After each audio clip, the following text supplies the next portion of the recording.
Episode 2 of House of the Dragon is currently out. What did you think about it?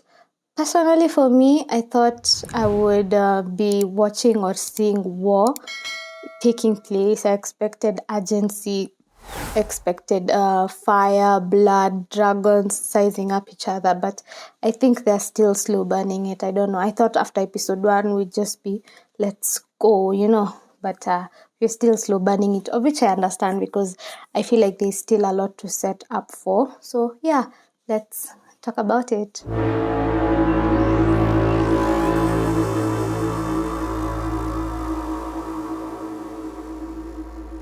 The second episode starts off by us meeting Rhaenyra and her council, them not understanding why all of a sudden Rhaenyra is being accused of killing Aegon's son, their first son, and she's like, I can't be the one who has killed this child because my son was also taken, So you know how you think or you'd not do certain things, but people believe you are very capable of doing them.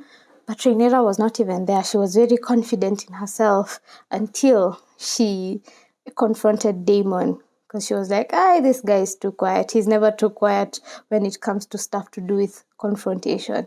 And I feel like in this scene, especially the scene between the two of them, is when we get to see the real Daemon. As I've always said, and I've stood 10 toes down, is that Daemon is not a good person. Daemon is there not because he loves Rhaenyra, and I think they both understand it. They don't love each other till romantic or till death do us part. No, it's an allegiance. They know they benefit from each other. Rhaenyra knows Daemon can fight for her. Daemon knows it's his duty to protect the crown. He knows he can't get to the crown. He's made peace with that, but they still the bitterness of why didn't my brother leave the crown to me? Why did it have to pass me? So you get to see the interaction, and Rhaenyra is like, I know what kind of a person you are. And she asks him this question: do you accept me as your king and ruler? He doesn't answer that question because he does not believe that she is. He truly does not. Yes, he is fighting for her, but deep down, we know that he would do absolutely anything to get to that crown. It's just that he knows that he can't. He has no rightful stake to it, especially after the brother named Rhaenyra as the official person who would take over from him, although there was this Hightower stuff that took over, which has led us to where we are.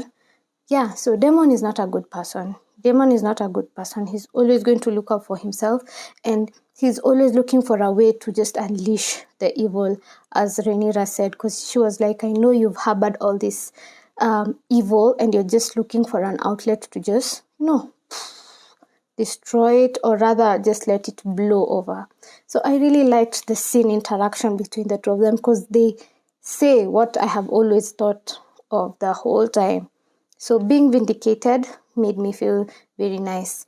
And yeah, as much as I may not agree with Daemon, Rhaenyra still needs Daemon. As dangerous as he is, she still needs him. She still needs his dragon. And we leave that scene with Daemon leaving Dragonstone. We don't know specifically where he's going, because I know the books and this TV show, they're not doing things as they are from the books, or rather they're not the same. But I don't know, I think we'll just find out in the next episode. But trust and believe that he is scheming and he's trying to see how he's going to, make shit blow up. The other scene that caught my eye is the Christian Cole scene. And it reminded me of situations such as, when we're at work, when we're working with certain people, and you have these silly co-workers or bosses where when things go wrong for them, they look for people to blame. Christian Cole did not do his duty by protecting Helena and her kids rather. So what does he do? He looks for Arik, because they're twins, Arik, and starts blaming him for what he didn't do. Because that Eric guy was protecting the king. He was doing his duty. So he just twisted the words, and led this man to go to his death and kill his brother as well. Or rather, him being killed by his brother and the brother committing suicide, which was a very sad scene. So I understand the hate. I didn't like him, but this scene just solidified the hate for me, because how, you're so incompetent at whatever you're doing, but you're like, no, you know what? I cannot take accountability. What I will do is that I'm going to blame other people for not doing the work I am supposed to do. Very confidently, it was very, very sad. And what led to this was, I feel, when they were cleaning up the mess that was left by the murderers who took Helena's son, I think the blood on the bed, on the small bed, was what triggered him, which it was very sad to see. Kids being buried is not something that a lot of us or anyone would want to see, but yeah, I think that was the trigger for him. But still, you can't just go around blaming people. But Christian Cole, I didn't hate you as much, but you have solidified your hate as in, that was such a bitch move. But anyway, the other scene that caught my eye was Queen Helena, when she was forced to do the procession of trying to get the sympathy of the people and paint Rhaenyra in a bad light. That scene was so painful, because at the end of the day, you feel like Helena she's an innocent victim. As much as she's a Targaryen, literal queen of the Seven Kingdoms, she's a victim in all of this. She's a dreamer, first of all, so she kind of sees everything that is going to happen. She foresaw even her son getting murdered. It was foretold in the first few minutes of the first episode, so she knew it's going to happen. So, and you kind of feel her pain, because she's an empath. And there's this thing she tells her mom, as much as they want to put up a show for all these things, she's like, I don't want to do a procession because I don't know these people. She doesn't know the public. And that's how royalty lives. They really don't know what happens in the life of the public people. So she's like, I can't. And you see her struggling as an empath, because I believe she's an empath. She's struggling with her own emotions and every other person's emotions, because people were wailing on the streets. And there's this scene where the carriage that was carrying her son got stuck in a pothole, and they were trying to move the carriage, and I actually thought the son's head would wobble out of the carriage and just drop. Luckily it didn't, because that would have been really, really ugly. But I don't know, Helena is such an innocent person, and knowing her demise makes it even worse. And I remember the other thing that Rhaenyra said was, she can't believe that people would think she would kill Helena's son. She's mourning, yes, her son's death. And remember, Helena and Rhaenyra were in good terms, because Rhaenyra thinks of Helena as very innocent. I feel like everyone either in the story and the people who are watching or reading the story, they all believe that Helena is innocent, and it should be like that. She should just be left alone, but she just gets caught in the crossfire, and as a result, her son died. So that was painful. That was very painful. The other scene that caught my eye was Aemond, and seeing Aemond in an entertainment house where grown folks get to find their own kind of entertainment, which can be basically described as a house. So we get to see him being vulnerable for the very first time, and also him seeing himself as someone who's important, because the person he's always looked up to is the one who's ordering his death, because now he's like, hey, kumbe the person who I see as the person that I would want to be acknowledges me by ordering my death. So I think that boosts his self-esteem, So yeah, I think that was a very interesting scene for me, seeing him put down his guard. And it's very interesting that he puts down his guard in a house, simply because we know that Aegon literally took Aemond there, and as a very small boy, and we could literally say he was essayed as a little child. So I think based on that trauma of probably just going through it as a child, maybe just created that bond there, and that's why he's very attached to this older woman who I'm thinking is the owner of the brothel, if I'm not wrong, and she's an older woman. So I think to Aemond, this feels or could be like a mother figure. I don't know. I know it's messed up, but I think that's the interpretation for me, because I was like, the only people you're vulnerable with are the people that you love. Aemon has never shown any kind of affection to his family members. Even for Aegon, there is loyalty and duty towards them. But with this lady who I'm thinking, and I'm assuming she's the owner of the brothel, because she's a bit older, that's the only place he can show who he really is. And he was really frail looking. I don't know, I'm not body shaming anyone or anything, but he was so frail looking, because I was like, okay, if you look like this, how are you going to fight a war? I feel like brute strength is important as much as you're riding the biggest dragon on that in that universe. You need some, the strength, I don't know. I just thought he looked very frail and feeble. I don't know if it's also to show his frailness and his him putting down his guard in that scene. Maybe it could be a representation of that. I don't know. Maybe I'm reading too much into it, but yeah, I thought that was a very interesting scene. And the other scene that made a lot of sense to me and was such a satisfactory scene was the high tower guy, the hand. Him realizing that whatever he had started, he cannot control.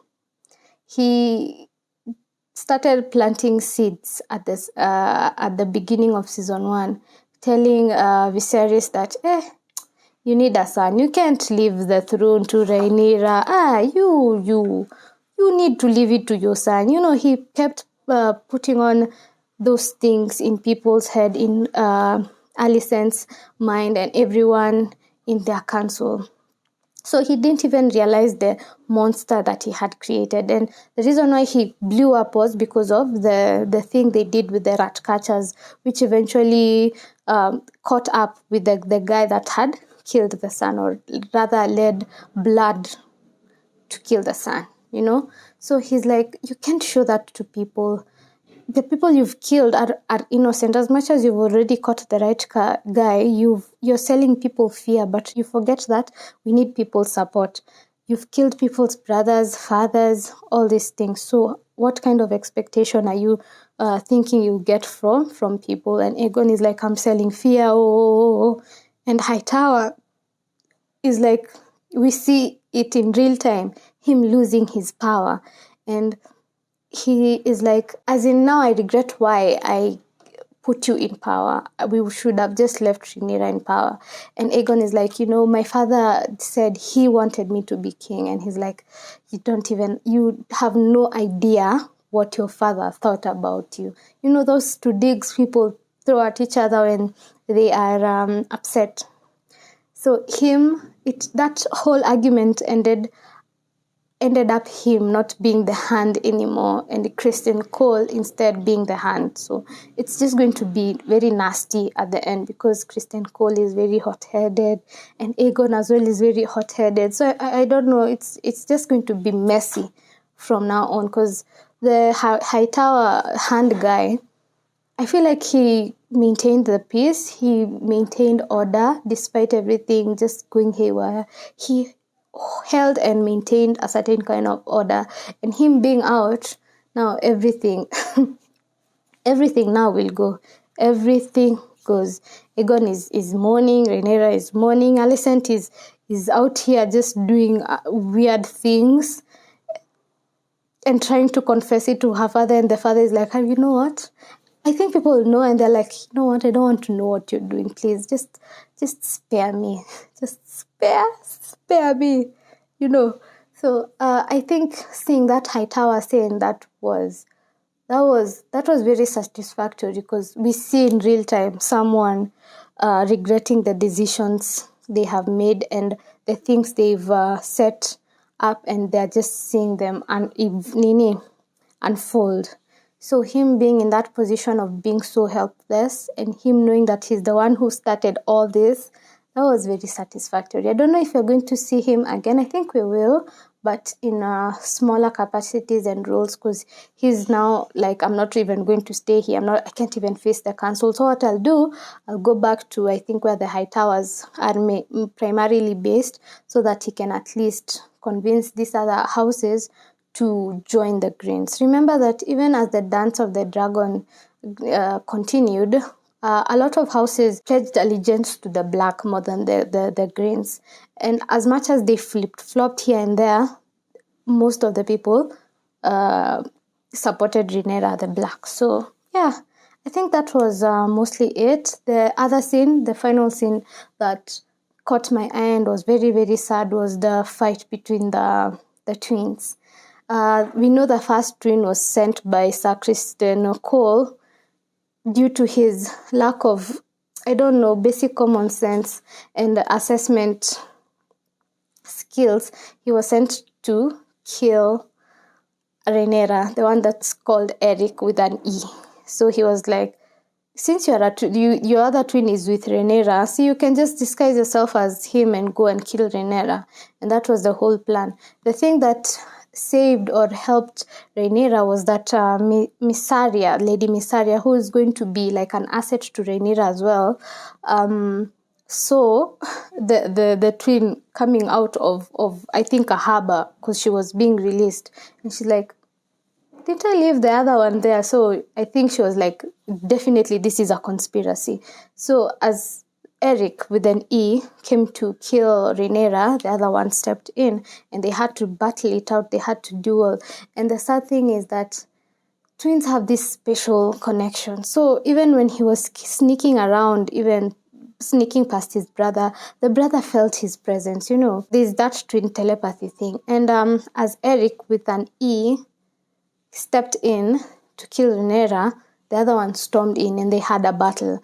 And after Eric with an A, the one that was loyal to the Blacks, Rhaenyra, after he killed the brother who was sent to kill Rhaenyra, he fell on his sword and killed himself, because there's this line he said, I don't know which one specifically, that said, I think it's Eric with an E. He was like, we were born together and I still love you. And I think that was what made the other one even kill themselves. Because, I don't know, twins just have this weird connection. And I don't think one of them killing each other would have lived with what they did. So it was very tragic seeing them die. And I think the trailer, which I haven't watched completely, we get to see them being buried together, which is so sad. As in, this war causes a lot of tragedies, and we are even yet to see all the tragedies all at once. So yeah, I know there are other scenes to do with, there's another Targaryen, but he's a bastard, and he was introduced to us as a smithy.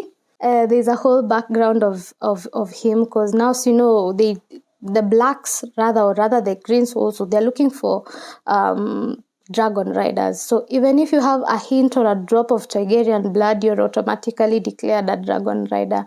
I know he's going to come into play some point, because he was also introduced in this episode with his wife and his very sickly child. So I think the Blacks are going to sort him out, and he's going to ride one of the dragons. I don't know if he's going to ride the other one that is close in size and age as Aegon's dragon.